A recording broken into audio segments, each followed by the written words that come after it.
Bienvenue tout le monde dans ce nouveau format d'émission. Les gardiens de la Terre, c'est un format qui va me permettre de mettre en lumière des personnes qui œuvrent pour la préservation, la protection du vivant et de ses connaissances et de ses savoirs liés au vivant. Et donc, pour cette première des gardiens de la Terre, j'ai l'honneur de recevoir Antonin Delattre. Bonjour Antonin.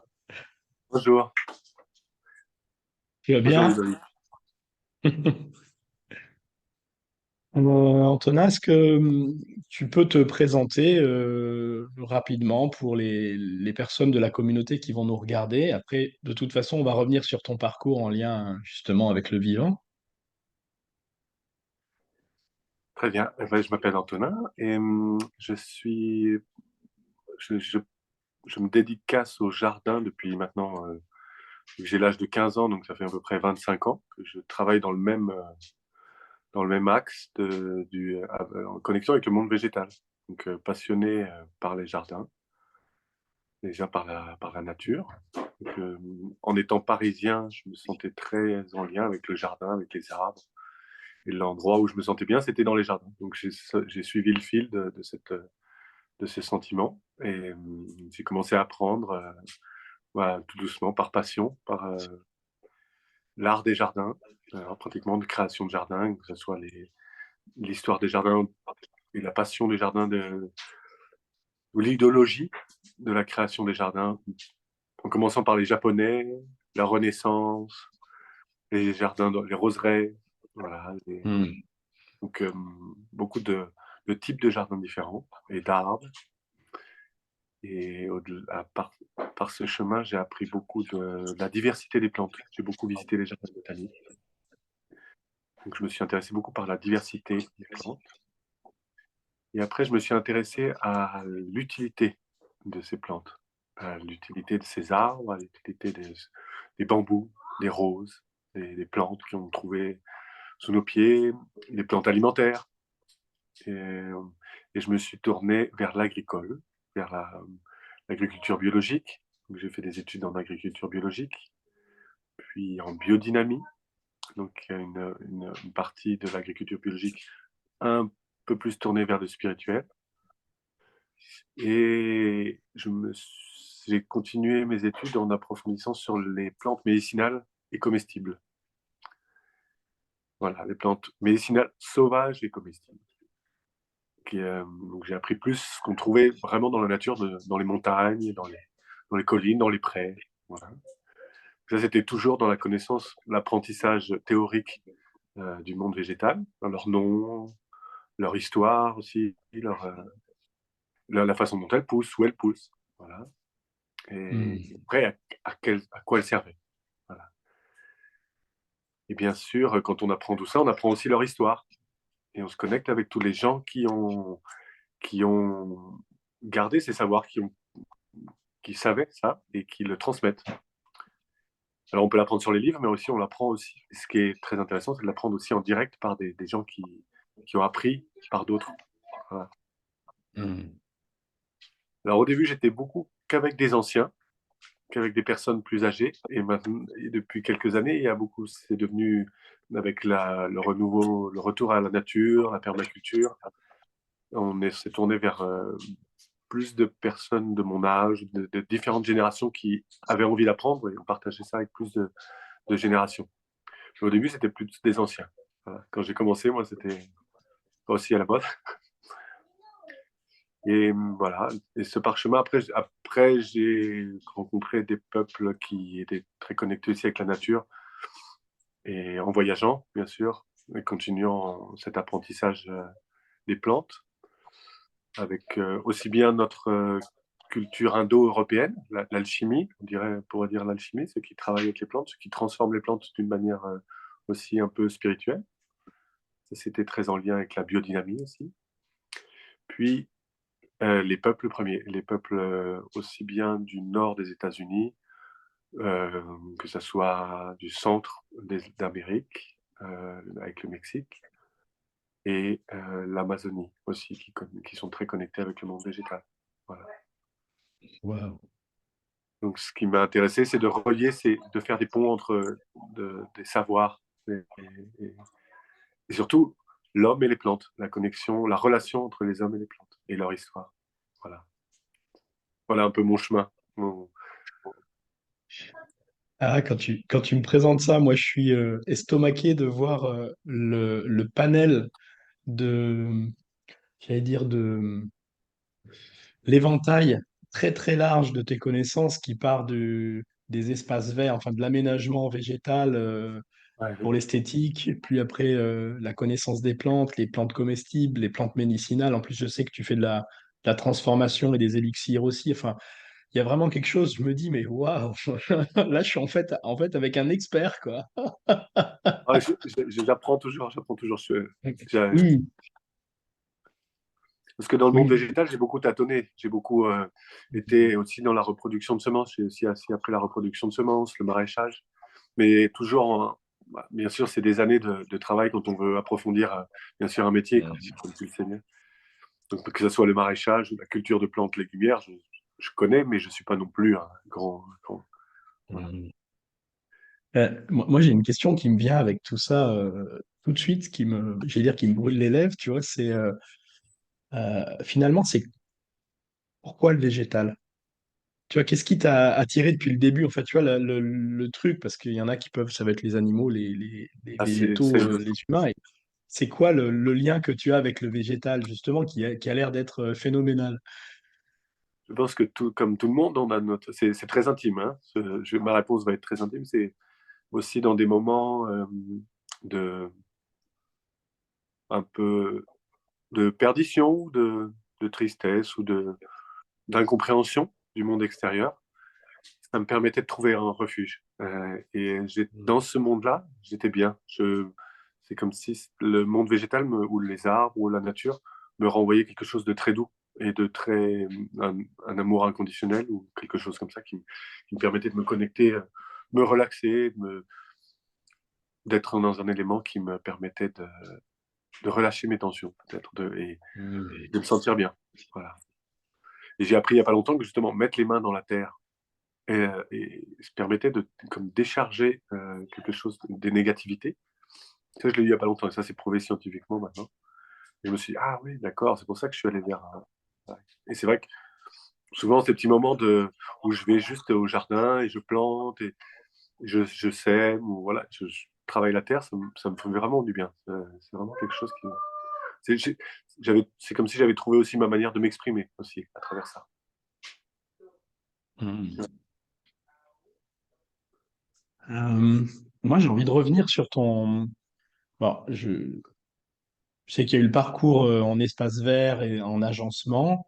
Là, c'est être gardien du vivant d'une certaine manière, mais plutôt dans l'apparence du vivant. Enfin, pas dans l'apparence, mais dans la forme du vivant. Mais moi, j'aimerais bien qu'on rentre un peu plus tout de suite dans le fond, plutôt le lien avec, comme tu disais, l'utilité de la plante, à quoi elle servait. Et, je sais pas, qu'est-ce qui t'a aussi amené, une fois que tu étais dans ce végétal-là, de passer le cap pour voir, tu vois, les plantes comestibles, les plantes médicinales.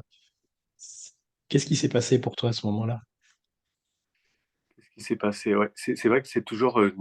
J'avais planté beaucoup de plantes, de plantes, d'arbres. J'ai planté des millions d'arbres, des millions de plantes dans mon travail de jardin quand on fait de la création. Ouais. Et aussi le fait que les hommes honorent tant les plantes et leur histoire et tous ces mythes qui accompagnaient les plantes. On a vraiment des belles histoires qui accompagnent les plantes, certaines plantes qui sont très utilisées, encore maintenant, on connaît. Et, et l'origine de leur nom aussi. Et, et, et après, tout ce qu'on pouvait en fait, pratiquement tout ce qui nous vient, ce qu'on peut créer, nous vient des plantes. Voilà aussi. Et tous les médicaments nous viennent des plantes. Donc, ce qui m'intéressait, c'est de retrouver les origines. Et, et je pense qu'à force de toucher le végétal, je sais pas, je me suis intéressé aussi à ce qui pouvait amener comme bienfait aux hommes. Et, et aussi en lisant l'histoire des hommes à travers la façon dont ils parlaient des plantes, ça m'a beaucoup touché. Et je me suis dit, mais comment ils peuvent avoir une connexion si forte avec le monde végétal? Enfin, voilà, d'approfondir cette connexion avec le monde végétal et comment ils ont su que ça soignait, comment ils ont su que ça pouvait soigner quelqu'un et soigner plusieurs personnes avec et, et soigner certaines maladies qui étaient vraiment difficiles à soigner. Et ils ont décrété, enfin, pas décrété, mais ils se sont rendus compte que vraiment que cette plante-là, elle servait à ça. Donc ça c'est vraiment ce qui m'a vraiment interrogé. Et je cherche toujours, en fait, on cherche toujours hein, le mystère. Et je continue à lire des livres de personnes très intéressantes qui ont creusé le sujet, qui par leur aide, c'est la biodynamie qui en parle beaucoup, et Steiner et Goethe, qui dans leurs livres parlent beaucoup du lien. Bien sûr, maintenant on a les bases scientifiques, les analyses scientifiques qui permettent euh, de reconnaître réellement l'action d'une molécule d'une plante sur l'action sur le corps humain et le côté sensible. Et la biodynamie en parle Mhm. beaucoup. Bah, c'est Einstein, hein. Science sans conscience, mais science avec conscience et intention et, et, et, et, et sentiment, relation particulière avec la plante. Voilà. Qu'est-ce que qu'est-ce que ça amène, qu'est-ce qu'on ressent, Mhm. et j'ai tout de suite connecté avec des gens qui faisaient des approches sensibles au niveau des plantes. L'approche sensible, voilà. Et ils nous faisaient respirer des plantes, ils nous faisaient sentir des plantes, manger des plantes et ressentir où la plante avait une action dans notre corps. Donc ça, c'était pratiquement première sensation, ressenti. Qu'est-ce que le parfum, le goût ou après le résultat sur nous, qu'est-ce qu'on pouvait ressentir de cette plante et Mhm. quels adjectifs ou de quelle partie elle venait à agir en nous. Voilà. Ça, c'est déjà un peu une sorte de... Bon, quand je t'entends parler de ça, c'est un peu une sorte de développer un senti particulier avec la plante, mais c'est aussi pour moi rentrer déjà en lien avec l'esprit de la plante mère. Parce que Voilà. les mots qui viennent, si tu es inspiré par des qualités, même si tu les sens pas dans ton corps, imaginons tu manges une plante et puis tu te dis bonté, par exemple, ou je sais pas, ou récupération, ou des choses comme ça, c'est que pour moi, tu es inspiré, quoi. C'est la plante qui te souffle les, les réponses, en fait, quoi. Ouais, Parce que, ok, que tu te dises, ah oui, tiens, quand je mange cette plante, tiens, ça vibre un peu dans mon rein ou dans mon foie. Là, c'est limite ton senti à toi corporel. Mais d'avoir des informations qui arrivent comme ça en contact avec la plante, c'est vraiment un lien beaucoup plus subtil déjà, quoi. ouais. Il nous apprenait à ressentir ça, d'ouvrir cet espace en nous, Hmm. tout en nous apprenant l'histoire de cette plante à travers les générations du passé. Donc aussi, j'ai eu la chance de rencontrer des grands-pères qui étaient gardiens aussi de cette ethnobotanie, en tout cas de nos terres françaises, aussi bien de nos terres françaises, mais que des terres, que ce soit du monde entier, hein, que ce soit. Parce qu'après, ce qui est intéressant, c'est quand on voyage, de ressentir ça partout, de ressentir, et quand ceux qui sont agriculteurs, jardiniers, ils ont cette connexion avec les jardiniers partout dans le monde, partout où ils vont. Donc ça, c'est très beau, aussi, cette relation, parce que les gens qui ont une relation avec le végétal, ils se reconnectent après partout dans le monde. Et ce qui aide beaucoup, c'est justement cet apprentissage scientifique qu'on a aussi en Europe avec le nom latin des plantes. Parce qu'on a réussi à classifier, par des travaux d'hommes qui ont passé leur vie à classifier les plantes, on peut se permettre de communiquer avec plein de gens du monde entier qui se communiquent du même nom. Donc ça, c'est un langage international, le langage Hmm. scientifique des plantes. Ce qui est intéressant aussi. Voilà. Et ce qui permet de retrouver beaucoup d'histoires et et justement de l'histoire justement de la médecine à travers différents pays. Voilà. Et de Hmm. connexion entre différentes molécules, aussi bien aromatiques pour les parfums que médicinales. Voilà. C'est chouette, hein, tout ça. Et donc, pour toi, la biodynamie, en fait, comment c'est rentré aussi dans ta vie? Parce qu'au début, tu parles t'as la biodynamie qui est rentrée, mais c'était en lien avec l'agencement des jardins, ou c'était dans la culture des plantes? C'était la culture des plantes médicinales, ouais. C'était l'agriculture biodynamique en elle-même, ouais, qui m'a appelé. Et bah, par le fait que j'avais rencontré des agriculteurs qui travaillaient de cette manière-là, et ça me touchait la manière dont ils parlaient du vivant, la manière dont ils traitaient le vivant par des traitements très très homéopathiques et, et surtout d'une manière différente, voilà, et saine. Je trouvais ça sain. Et toute je dirais une spiritualité ou une manière de voir les choses différentes qui pour moi était de l'ouverture et qui m'a tout de suite touché. Il parlait beaucoup d'astrologie, il parlait des planètes, de la Lune. Donc ça, c'était des choses dont on ne parle pas tout le temps. Et l'influence de tous les astres, la Lune, ça c'est assez classique maintenant, mais voilà, mais ça me touche. Ouais, ça m'a touché. Et, et beaucoup aussi la relation avec plein de petites choses, la lecture du vivant qu'ils avaient aussi. Voilà, je trouvais ça intéressant. Très Moi, ça, poétique. moi, ça me fait penser, ça n'a aucun rapport, mais ça me fait penser à une anecdote que je vais te partager. En fait, j'étais allé boire un verre de vin avec mon épouse dans vers chez nous, là-bas, dans vers Tournon, donc en Ardèche, où il y a des bons coteaux de Côte-du-Rhône, de Cornas et tout. Et à un moment, de la table d'à côté, il y avait un couple, et le gars, c'était un viticulteur du sud de la France. Et en fait, c'était un gars qui cultivait à l'ancienne, sans machine, sans traitement chimique. Et tu vois, et il pestait contre les agriculteurs qui étaient dans leur tracteur parce qu'il disait ils sont plus en lien avec la terre. Et il me disait, ben moi, quand mes vignes, quand je les touche, je touche les feuilles, je sais si elles ont besoin d'eau ou pas, quoi. Et moi, ça me suffit. Et en fait, lui, il touchait chez végétaux et il passait dans ses vignes en touchant ses végétaux pour savoir de quoi ils avaient besoin parce que ça faisait peut-être 50 ans qu'il faisait ça. Il était tellement en lien avec sa terre et ses vignes qu'il n'avait pas besoin de traitement, de machin. Ouais. Et c'était assez drôle parce que ça résume tout ça, quoi, tout ce savoir. Enfin, lui, c'était une terre proprement dite qu'avec presque la même plante. Mais cette connexion et ce lien avec sa vigne, t'as l'impression qu'il parlait de ses enfants, quoi, quand il parlait de sa vigne, quoi. Et c'est ça qui était hyper, hyper beau, quoi. C'est vrai que Mm. peut-être c'est une question de pratique, juste de toucher les plantes. À force de toucher les plantes, de les fréquenter, d'être avec elles, c'est comme si on communiquait simplement dans un autre lien, juste pas forcément par la parole, la vue, ou juste les ressentis qui sont là. On voit si elle est bien, si elle est pas bien. Et c'est vrai que j'ai lié ces derniers temps aussi beaucoup le, bah, l'aménagement, la création paysagère à mon métier de jardinier de plantes médicinales. Donc ça, moi, c'est dans un projet de vie de créer un jardin ethnobotanique. Donc voilà, ça, ethnobotanique, c'est vraiment sur l'ethnie, le peuple et la botanique. Donc aussi toutes les plantes qui servaient avant ici, qui servaient. Donc ça, c'est d'être en gardien de la terre, mais gardien aussi des savoirs des ancêtres qui vivaient sur nos terres ici, ces connaissances.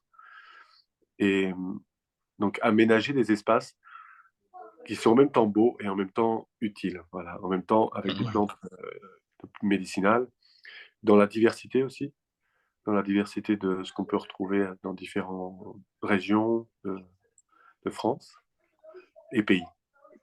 Voilà, donc en gardant aussi des savoirs, des plantes de voyage des plantes maintenant, les plantes ont beaucoup voyagé aussi. Voilà. Ça, c'est, Ça, ça, ça me c'est, je trouve ça. passionne. Ça me passionne.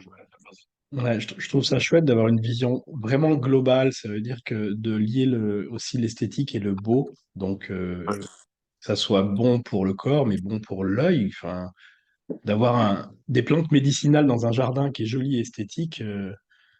Moi, je trouve ça vraiment assez exceptionnel, quoi. Oui, ouais, ouais, ouais. Et donc après aussi, après jardin sacré aussi, on peut parler de jardin sacré aussi. Ouais. On peut parler de jardin sacré aussi. Parce que souvent, les jardins, ils étaient créés aussi pour des dieux. Les jardins japonais, c'est vraiment des jardins qui sont créés pour recréer des symboles. Moi, c'était mes premières passions de jardin japonais, mais c'était pour recréer des espaces de vie très sacrés. Voilà. Pour représenter Mhm. l'unité du monde dans un jardin. C'est-à-dire qu'on pouvait juste méditer sur le jardin et se connecter avec le monde. Donc c'était des beaux messages aussi, le jardin. Et là, t'as un projet de jardin sacré comme ça, ou pour l'instant, c'est encore... Ah bah chez moi, oui. Mais j'ai eu des projets en Suisse. Ouais. J'ai commencé des projets en Suisse, ouais, avec des gens qui ont été touchés par ce que je communiquais et qui m'ont appelé pour faire ce genre de choses. Des jardins en lien avec la permaculture et en même temps, euh, bien sûr, la géobiologie et voilà, comment organiser un espace et créer des espaces. Parce que c'est beaucoup, ça peut être un lieu de ressourcement, le jardin. Ça peut être un lieu aussi de ressourcement, mais d'apaisement. Mais voilà, c'est vraiment, pour moi, le jardin, c'est une médecine. Voilà. Hmm. Ça, ce que tu dis, Ah, j'ai perdu le son là. Je te vois, mais je ne t'entends plus. Tu m'entends là? Ah, Là, tu si, m'entends? ça y est, c'est revenu. Ouais, c'est revenu. Moi, ce que tu me dis, ça me fait penser aux anciens. Je crois que c'était les maîtres grecs qui enseignaient à leurs élèves, à leurs disciples dans la nature, tout le temps, en fait. Ouais, Et ça, je me dis, de voir un jardin sacré, ça pourrait être aussi bien pour se connecter, pour méditer, pour transmettre, pour instruire, pour exactement. s'éveiller. Ouais. C'est hyper chouette, quoi.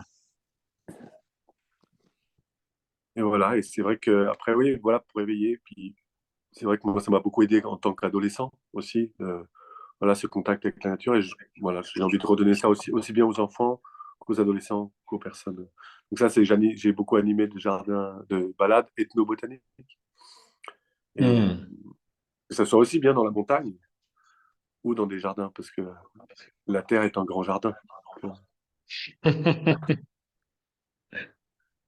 Et là, tu me parlais de montagne, mais je sais que tu vas cultiver aussi enfin, cueillir des plantes sauvages Oui, ou des plantes dans la montagne. Tu veux nous en parler un petit peu plus ou... oui. Euh, donc, tout ce travail de jardinier m'a amené pour être producteur maintenant de plantes médicinales et aromatiques. Donc, aussi bien de la tisane, on transforme les plantes aromatiques et médicinales, de la tisane, des plantes sèches, bien sûr, de l'huile essentielle, des macérats, on peut faire des macérats avec les plantes, des teintures mères, des eaux florales, hydrolats, et après des pommades, élixirs, onguents. Voilà, Hmm. donc après, quand on cueille les plantes médicinales, donc moi c'est vrai que j'ai commencé par cette passion aussi à me rencontrer dans la montagne et à accueillir des plantes dans des milieux sauvages. Ça m'a beaucoup, et j'ai beaucoup aimé. Je me suis dit, comme j'aimais beaucoup marcher dans les montagnes, je me suis dit, ah bah, tiens, ça serait aussi bien d'aller vers ce métier, d'aller récolter des plantes utiles, les transformer et pouvoir les offrir aux gens qui ont pas l'occasion d'aller marcher dans les montagnes. Alors après, j'ai commencé par une plante très classique, française, la lavande. Hein. Ça fait maintenant 12 ans que je cueille la lavande sauvage d'altitude, à 1500 mètres d'altitude. Donc ça, c'est vraiment une passion. Et au fur et à mesure du temps, j'ai commencé à vraiment me relationner au même endroit. Je connais toutes les plantes voilà, et la grand-mère qui m'a autorisé à cueillir sur ces terres. Donc c'est des montagnes sauvages où il y a des lavandes à perte de vue. Elle me dit, elles sont plus belles depuis que tu viens. Bon, c'est vrai que ça fait un moment. Donc on taillait. Et ça, c'était aussi pour retour à des, à des, c'était des, là-bas dans ces régions, ils vivaient de 7 à 77 ans grâce à la lavande. Ils allaient tous cueillir la lavande l'été. Et il y avait les bergers qui passaient après. Et tout était, la maison, la montagne était toute organisée autour des lavandes, autour des brebis. Mais c'était beau. Hmm. Et voilà, c'était un beau savoir que j'ai pu reconnecter et voilà, qui me donne toujours beaucoup de bonheur. Voilà. Et je découvre toujours de nouvelles plantes dans ces montagnes, qui sont des endroits très protégés. Et donc, voilà. Et on fait de l'huile essentielle de lavande avec. Voilà. Hmm. En tout cas, je mettrai en description de la vidéo, je mettrai tes coordonnées parce que s'il y a des gens qui ont envie d'avoir de l'huile Ouais, essentielle de lavande de la montagne ou des baumes ramassés avec des plantes médicinales sauvages. En tout cas, c'est chouette. Et, ouais. euh, et là, le projet, enfin, je sais pas, est-ce que tu as des projets actuels par rapport à toutes ces plantes? Bah, tu sais, tu avais le projet, tu disais des jardins sacrés, l'évolution vers autre chose. Et là, actuellement,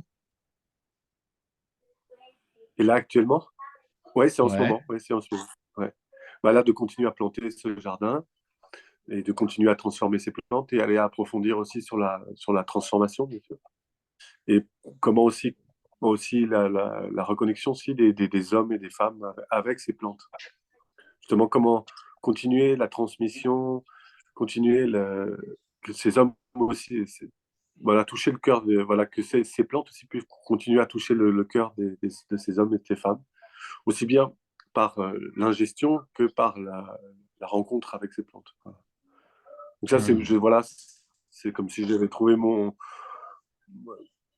ma, ma mission de vie de pouvoir guider les plantes, guider les hommes et les femmes vers ce chemin. C'est pour ceux qui ont envie, voilà, ceux qui sont touchés par ce, et si ça peut aider. Parce que c'est dans ces Hmm. moments justement un peu accéléré, où tout le monde est un peu accéléré, le rythme de tout le monde est un peu accéléré. La lavande, par exemple, elle vit dans un endroit très très paisible, très très paisible, dans un endroit où il y a le temps est pas le même. Et c'est très et justement la lavande apporte le calme et la paix. Et c'est une plante qui agit énormément contre le stress.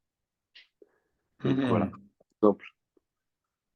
Donc voilà, je sens que c'est pour redonner aussi bon, ça, à la lavande, pas juste quelque chose qui est pour désinfecter le linge, mais aussi pour redonner, comment on dit, c'est un blason, redonner l'honneur C'est à c'est cette l'être plante. c'est l'être de noblesse. On pourrait Voilà, dire ça. merci. C'est l'être de noblesse à cette plante. Ouais, voilà. Hmm. Et à tous ceux qui l'ont, tous les ancêtres et tout, voilà, qui l'ont cueilli et qui l'ont valoré et qui se sont soignés avec. Hmm.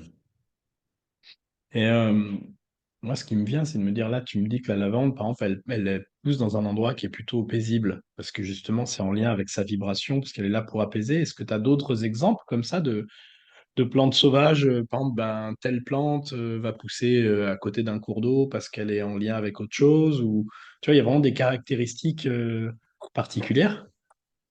Ah oui, chaque plante a vraiment son biotope. Et le biotope est en lien aussi avec toute notre façon, nous, en tant qu'êtres humains. Les plantes sont un bel exemple d'adaptabilité à leur environnement. Et donc, on peut vraiment être inspiré et reconnaître leur adaptabilité, et ce qui nous permet aussi de nous adapter et euh, d'être plus forts au changement climatique, au changement de température, au changement d'humidité. Et elles, on les voit pleines de vie, pleines de vigueur, voilà, qui sont toujours à fleurir. Donc on, parce que les anciens se nourrissaient beaucoup plus de plantes, peut-être parce il y avait moins de supermarchés, donc Voire pas du tout. pas du tout. Donc ils étaient plus en lien avec le monde végétal et ils se nourrissaient plus de végétal. Et chaque aussi plante, en tout cas comestible et médicinale, à son époque de floraison et à son époque où on la mange, où on la cueille, et qui est en lien aussi avec les saisons et qui peuvent nous aider à passer les saisons. Je, par exemple, un lien, c'est tout ce qui est les plantes comestibles du printemps, le poireau, les asperges sauvages, les poireaux sauvages ou les asperges sauvages, les salades qu'on cueille souvent sauvages, sont pour nous un très bon aliment du printemps pour détoxifier, pour enlever ce sont des dépuratifs et qui nous aident à libérer les toxines de l'hiver, accumulées de l'hiver. Ça, c'est un Hmm. exemple hein, parmi d'autres. J'adore parce que dès qu'on parle de végétal, je me dis, mais ça veut dire que c'est la perfection totale parce que si on est en lien avec les saisons, les plantes qu'on a à côté de nous, enfin autour de nous, en lien avec la saison, elles sont toujours parfaites pour ce qu'on doit vivre. Ça veut dire que de vouloir manger des fraises au mois de décembre, c'est un peu une connerie. Mais par contre, de manger des fruits, des légumes de saison qui naturellement sont accessibles pour nous, eh ben, ils ont des bienfaits dans notre corps qui correspondent à la saison. Alors Ça. que de vouloir se croire, j'allais dire, au-dessus de la nature et de se dire, bah non, en fait, comme tu dis, les poireaux, là, c'est au printemps, ben non, ben moi, je les veux en octobre. Bah oui, mais ça n'a pas de sens. C'est comme si on voulait aller faire du ski à la Méditerranée. Ben non, il n'y a pas de neige. Ah, la Méditerranée, oui, il y a de la neige, on peut se baigner et faire du ski pas loin. Oui, mais pas. Enfin, tu m'as compris. Ouais, exactement, c'est ça. Ouais. Et c'est en lien avec la nature, en vivant avec les saisons. On va dire. Et c'est vrai que c'est délicat parce que en ce moment où tout est accéléré, où on peut tout avoir, c'est difficile de revenir à des choses plus simples, plus simples. Voilà. Et justement, c'est un livre qui a été écrit en 1500, je ne veux pas me tromper, 1500 et quelques, je veux dire 1525, je crois, par Discoride, qui s'appelle Les Simples. Et ce sont les plantes médicinales sauvages et comestibles. Voilà. En 1500 déjà. Et ce qui s'appelle Les Simples. De la simplicité voilà, de connaître. Il disait qu'autour de nous, à 50 kilomètres, on a toutes les plantes pour se soigner, aux alentours. Et puis il y a aussi, moi, quand tu me dis ça, ça me fait penser à. Souvent, on parle de plantes qui arrivent de loin. Tu vois, on va prendre des plantes d'Amérique du Oui, Sud, d'Asie et tout ça, oui, alors qu'en fait, chaque terre a les plantes qu'il faut, quoi. Tu vois, exactement. on va aller prendre du ginseng qui vient de Chine, mais peut-être que autour de nous, je suis sûr qu'il y a une plante qui a le même effet, les mêmes, pas le même effet, enfin, c'est pas la même plante, mais qui va avoir les mêmes fonctions par rapport à notre corps, mais peut-être qu'on a oublié ou qu'on connaît plus. Je trouve c'est ça que je trouve chouette de redécouvrir aussi, quoi. Ouais, il y a une petite anecdote qui est assez connue, mais qui est un peu qui est rigolote. C'était une femme qui était malade, je ne sais plus, qu'elle avait une maladie très rare et qu'elle avait du mal à se soigner. Mais elle avait été voir des gens du monde entier, toutes les médecines du monde entier, partout. Des hommes médecine et des femmes, la médecine traditionnelle, la médecine moderne aussi. Et personne n'arrivait à trouver, à la soigner. Et rentrant chez elle, bon, elle était un peu. Bon, elle s'est dit, bon, ouais, écoute, j'ai tout fait. Et son jardinier lui dit, ah bah là, il y a une plante qui pousse dans votre boîte aux lettres. Il paraît qu'elle aide pour des dysfonctionnements. Et ces dysfonctionnements, c'est ce qu'elle avait. Et cette plante, elle poussait dans sa boîte à lettres. Donc après, en plus, on peut pousser parce que dans les plantes, voilà, donc c'était vraiment, cette plante, elle poussait là pour elle. Et souvent, la Ben Terre a des oui. réponses. La Terre a des réponses. Et ça, c'est un monsieur, Christophe Pérégentil, qui a fondé une herboristerie en Suisse, qui est un monsieur très intéressant qui m'a raconté cette histoire, et qui avait créé un jardin sur l'évolution des plantes, une herboristerie très, très, très belle. Et, et lui, il disait que oui, les plantes sont là, sous nos pieds. En fait. Et souvent, elles germent. La levée de germination se fait par l'homme qui passe tous les jours sur cette terre. Après, il y a plein d'exemples, hein, mais c'est hyper intéressant de rencontrer, de sentir cette relation entre l'homme et la terre dans laquelle il vit. Mm. Et que certaines plantes germent parce que l'homme en a besoin sur cette terre. Ouais, un exemple rien qu'à Paris, hein, entre les trottoirs et le béton, il pousse que des plantes qui s'appellent la cressonnette, qui sont comestibles, hein, le pissenlit, la cressonnette, et une autre qui s'appelle le, je sais son nom, mais qui aide pour pour les minéraux. Elles poussent vraiment dans les cailloux et choses comme ça. Et en fait, ces plantes, bah, c'est les Parisiens qui boivent beaucoup de café, qui fument beaucoup de cigarettes, qui ont une alimentation très acide. Et ben, ces plantes, elles sont désacidifiantes du corps et reminéralisantes. Donc, c'est des plantes que les Parisiens devraient manger. Je ne dis pas qu'ils devraient manger entre le. Voilà. Mais ça, c'est un exemple. Donc, même à travers le béton, les plantes réagissent pour montrer des signes à l'homme. Ben, Donc, ça, c'est vraiment très intéressant. C'est toujours ce qui m'a. Alors, c'est des anecdotes, bien sûr, hein, mais c'est. ouais, mais moi, ça me fait penser à un truc. Enfin, Voilà, il y a 10 ans en arrière, j'avais une maison avec un jardin, et je faisais un petit potager. Bon, chose que je fais plus en ce moment de potager, mais j'avais vu à l'époque, et je pense que c'était une étude que j'avais dû lire à l'époque, qui s'était rendu compte que quand tu marches pieds nus dans ton jardin tous les jours, en fait, c'est comme si ça informe la terre et les légumes qui vont pousser en lien avec tes carences. Enfin, les légumes vont venir combler tes carences et que c'est fait comme un cercle. Et que finalement, l'essentiel, alors eux, ils avaient vu le truc de qu'il fallait marcher pieds nus dans la terre et tout. Après, je me dis, avec les Parisiens, c'est comme si, en fait, on a oublié que la terre, la terre-mère, en fait, elle nous nourrit. Elle nous nourrit pas que parce qu'on va cultiver des rangées de maïs. Elle nous nourrit. En fait, elle est là pour nous nourrir de manière globale, quoi. Et qu'en fait, elle prend soin de nous, de dire, oh, regarde, les trois petits humains, là, il leur manque ça, bah tiens, je vais faire pousser ça. Ah, ils l'ont pas vu. Bon, bah je continue, je vais refaire pousser ça. Et c'est ça que je trouve beau, quoi. Ouais. Et une dernière anecdote aussi sur ça, sur le fait aussi de ces oublis de connaissance des plantes, et surtout aussi les histoires du passé de notre territoire qui sont intéressantes. C'est par exemple en Beauce, hein, là où ils cultivent des milliers d'hectares de blé transgénique en culture chimique. Sur 300 hectares, il n'y a plus que 10 espèces de plantes sauvages qui poussent. Sur 100 hectares, par exemple.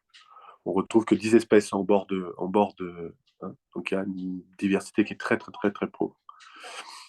Alors que dans une prairie de montagne, on trouve 50 espèces au mètre carré. Au mètre carré. Alors que, et ça, c'est Gérard Ducerf, je cite, hein, et 10 espèces sur 100 hectares en Beauce. Mais ces 10 espèces, lui, il les appelait les plantes du mal. Les plantes du mal, c'est-à-dire qu'elles indiquent un dysfonctionnement de la terre très, très fort. Et après, moi, c'est ma théorie, parce qu'en étudiant avec les peuples premiers et les peuples d'Amazonie, ce sont des plantes qui sont la belladone, la jusquiame, la datura, et qui étaient les plantes des sorcières. Et ces sorcières, elles utilisaient ces plantes d'une manière particulière. Elles savaient les utiliser. Qu'on utilise toujours en homéopathie, hein, c'est toujours des plantes qui sont utilisées en homéopathie, à des très très très faibles doses, ou en microdose. Et ce qui est intéressant, que si on savait encore un petit peu utiliser ces plantes, les hommes qui passent le tracteur toute la journée sur ces terres, s'ils prenaient des microdoses de cette plante, ils changeraient de travail. Ne passeraient plus, ils ne remonteraient plus dans leur tracteur. Juste une dose d'une de ces plantes, ils ne remonteraient pas sur leur tracteur. Ça, c'est intéressant parce qu'ils Hmm. n'auront plus de connexion avec la terre, ils pourront plus euh, faire ce travail parce ils auraient vu le message de la terre. Voilà. Et à travers les plantes, on peut voir le message de la terre. Tu Et veux de dire qu'en temps plus, en temps. ces plantes qui sont là, c'est des plantes de limite de conscience. Ça veut dire qu'il y en a, elles vont soigner le corps, mais celle-là, elle va soigner la conscience. Elle va ouvrir la conscience. C'est-à-dire que l'agriculteur limite, qui prendrait ces plantes, il remonterait dans son tracteur et il verrait l'étendue des dégâts, la désertification de sa terre, et il se dirait, ah non, qu'est-ce que j'ai fait, quoi. Ouais, Ouais. ouais, je pense que. Après, ça, c'est ma théorie à moi. C'est moi, c'est mon image. Mais c'est vrai qu'il y a certaines plantes qui révèlent une conscience et puis qui révèlent le fait de plus faire mal à la terre, ouais. D'une relation à la terre qui est plus bonne. Ouais, en tout cas. Ouais. En fait, ce qui me vient quand je t'entends dire ça, c'est ce qu'il faudrait faire, c'est faire des ateliers chez les gens et leur parler des plantes qu'il y a chez eux, pour que ça aille venir leur parler d'eux. Ouais. Ça pourrait être chouette, quoi. Moi, j'aimerais bien te faire venir dans mon jardin et que tu me parles des plantes qui sont là, parce que je vais pouvoir faire le lien de se dire, ah ouais, telle plante, elle fait ça, et faire le lien avec, tu sais, moi. Et je me dis, mais ça serait une super évolution de. Parle-moi de ton jardin, et je te dirai qui tu es ou ce qui va pas Ouais. dans ta vie, tu vois. Ça pourrait être. Après, c'est vrai que moi, j'avais à force de faire des jardins chez les gens, ben, à- j'ouvre la porte d'un jardin, je rentre dans le jardin, je sais la relation que la personne, enfin, c'est très intime un jardin, c'est très Oui. intime. C'est comme si je rencontrais la personne à travers son jardin. Et je peux voir des choses à travers le jardin, à travers la façon dont les hommes. Ouais. Allez, C'est vas-y, donne-nous intéressant. une anecdote. Alors là, t'en as Ah non. trop dit, vas-y. Ah, ben, en plus, j'ai fait des jardins de stars, donc je vais pas balancer les Non, stars. mais un truc, sans citer quelqu'un, mais par exemple, tu vois tel jardin, qu'est-ce que ça veut dire? Je sais pas, vas-y, un petit exemple. Un jardin où tu es laissé très, très sauvage, très sauvage.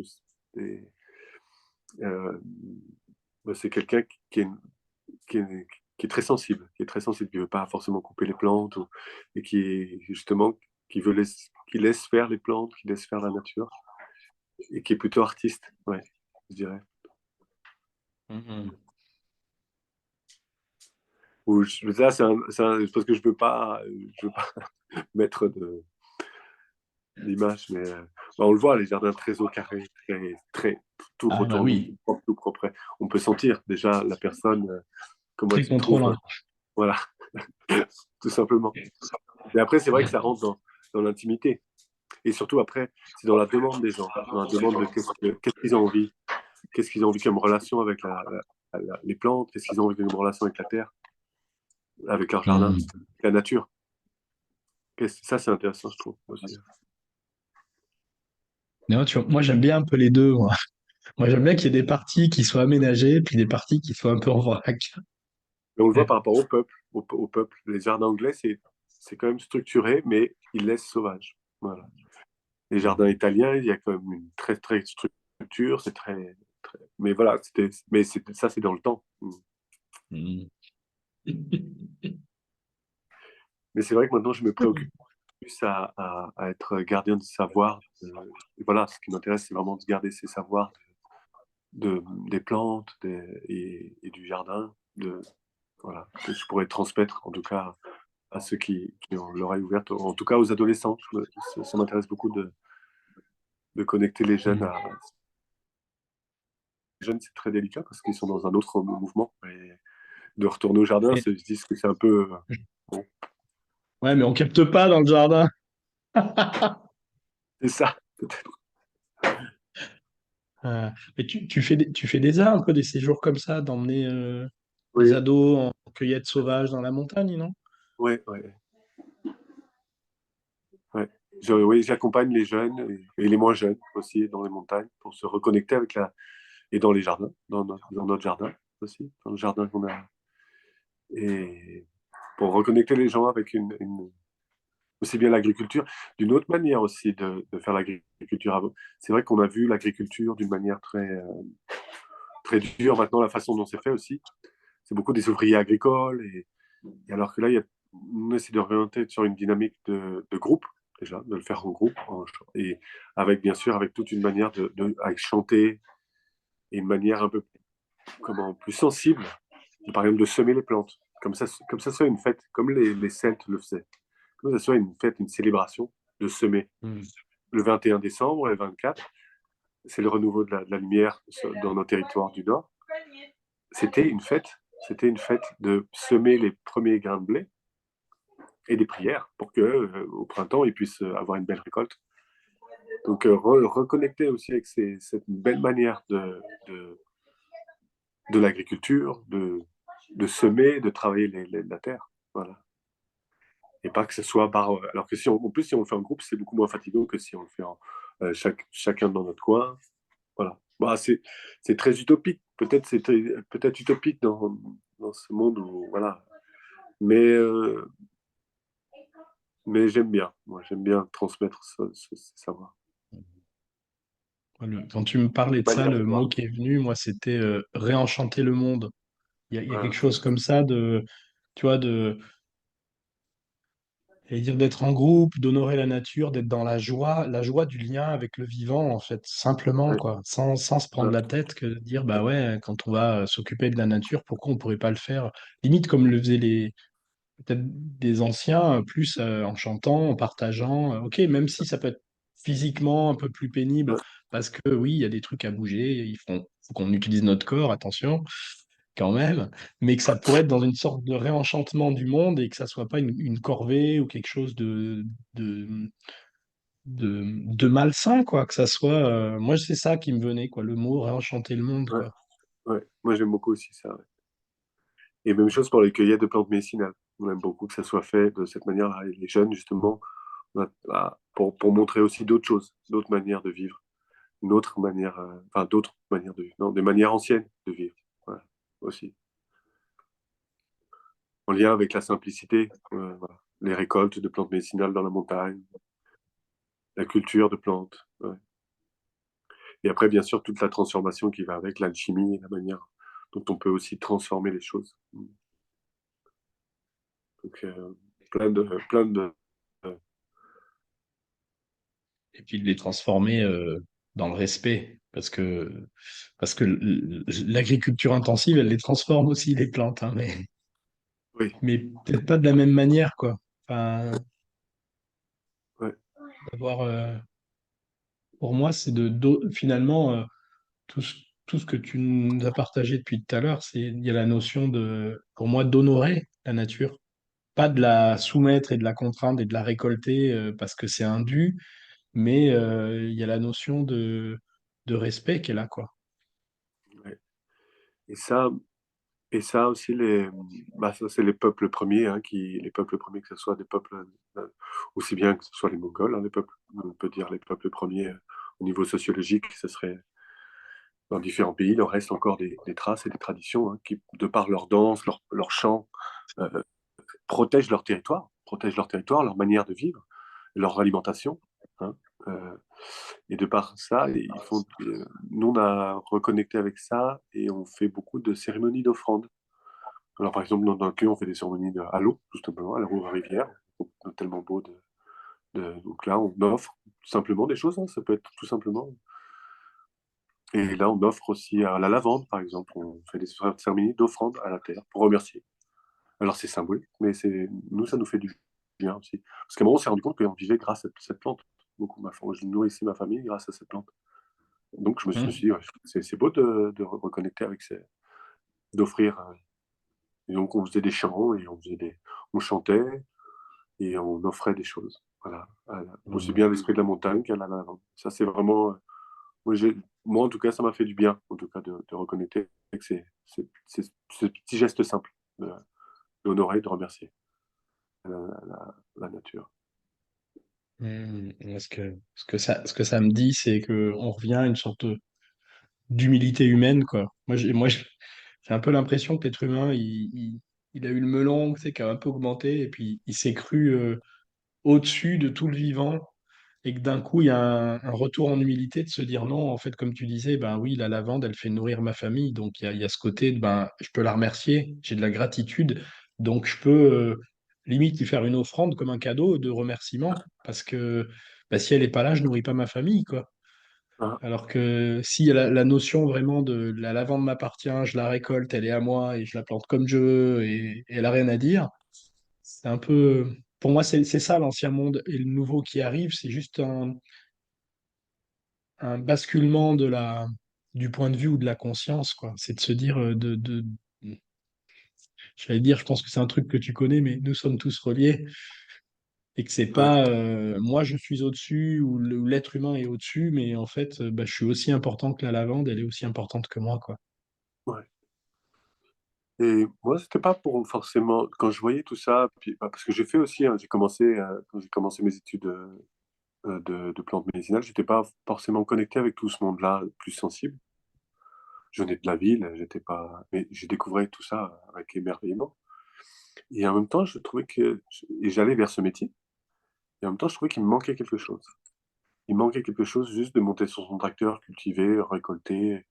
euh, je- donc, il me manquait tout un domaine que j'ai appris avec le temps et, et je me suis rendu compte que ça me faisait du bien aussi. Voilà, je trouvais, en tout cas, moi, une satisfaction de faire ça, en fait. J'ouvrais une autre perception. Après, ça, c'est le mot perception, c'est le mot des alchimistes, hein. Le langage des oiseaux, on utilise beaucoup. Percevoir, c'est un des mots les plus importants. De percevoir, perdre, se voir, changer de regard, ou alors percer, voir à travers les choses. Donc, et persévérer aussi. Moi, j'en ai même un autre, c'est le père du haut, qui se voit à travers nous. Le père Ah, se wow. voit. Allez, bien sûr. C'est bien Ouais, celui-là. c'est comme si on avait la vision du père, en fait, pour moi. Ok. Ah, Ouais, et, et persévérer aussi. Persévérer. ouais, Parce que ça, dans ce métier, moi, si j'avais pas persévéré, j'aurais. Parce que c'est vraiment à une autre vitesse du monde dans lequel on va. C'est une autre vitesse. On doit vraiment ralentir pour se connecter au monde végétal.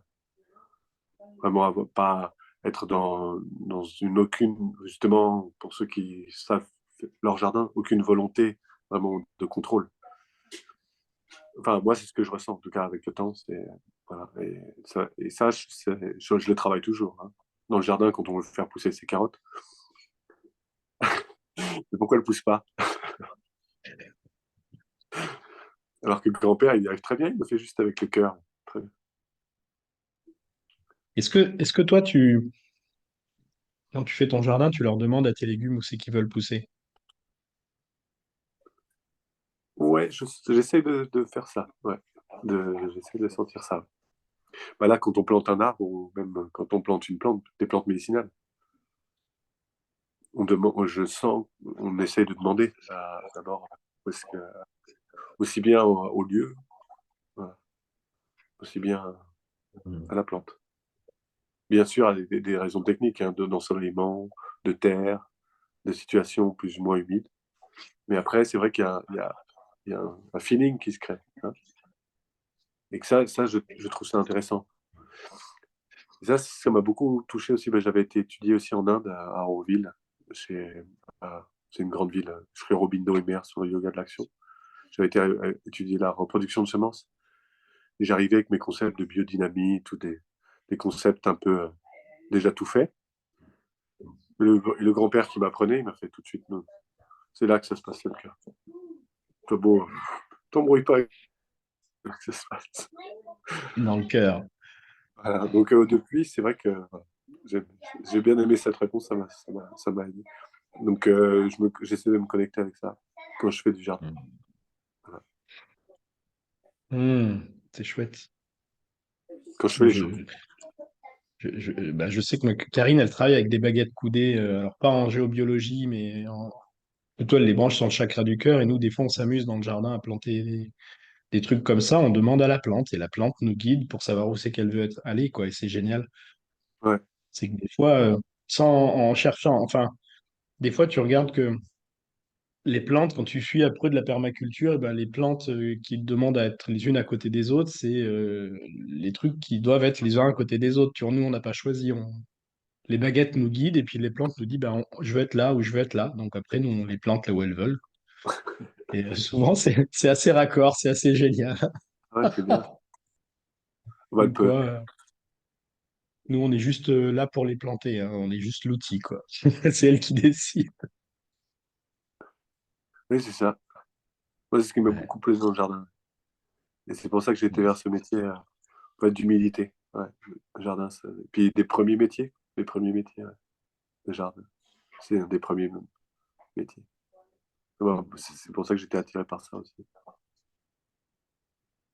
Et, euh, et Antonin, tu transmets maintenant, tu fais des journées, des ateliers comme Oui, ça sur les plantes oui, pour les gens qui ont envie de venir apprendre avec toi. Parce que maintenant, ouais, c'est toi qui vas transmettre, c'est toi l'ancien maintenant.